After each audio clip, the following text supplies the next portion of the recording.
So, we're doing it again, quietly, clinically, quietly, with forms signed in tiny offices, and euphemisms polished until they gleam like propaganda. This time it's not Berlin, Michigan. And the victims? Canadian geese. Yes, geese.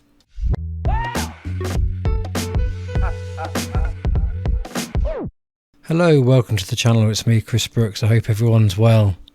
So yes, Canadian geese. The state of Michigan in 2025 has approved the program where these animals are rounded up like prisoners, put in cages and then gassed. Efficient, sanitized, bureaucratically blessed. It's for public health, they say, because a few homeowners don't like goose droppings on their manicured lawns. As the state prepares to round up and gas the geese to death, animal rights groups are calling foul over this and demanding answers.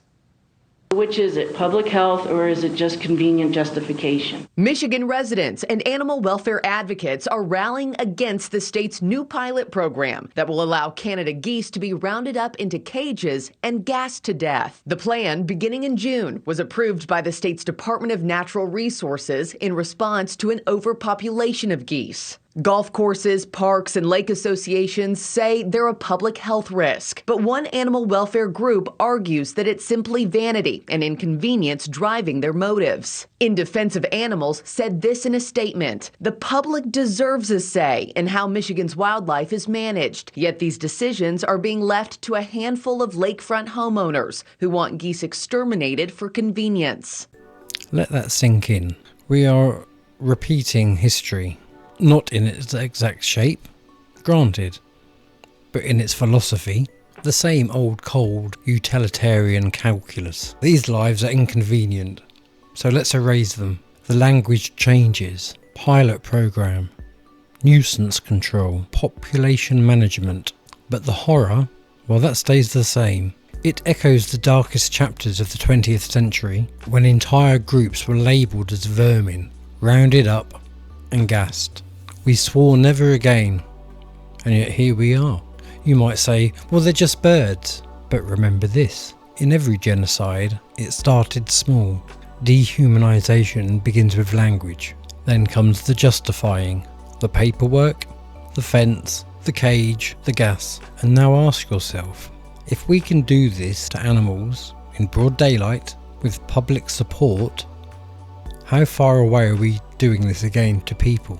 And what if this isn't about just geese? What if this is a psychological experiment? A slow drip of desensitization, predictive programming to make mass extermination sound normal, digestible.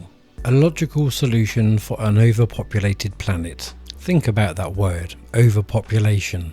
You've heard it before, on the news, in academic papers, in TED Talks, always framed as a crisis, always hinting at a solution that dare not speak its name. And now we have a model. Identify the problem species, claim that they're a health risk.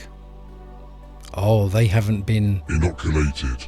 Convince the public it's for the greater good, and carry out the cleansing efficiently, quietly, and with plausible deniability. And yes, this does sound quite far-fetched. This sounds quite out there, like a fiction book.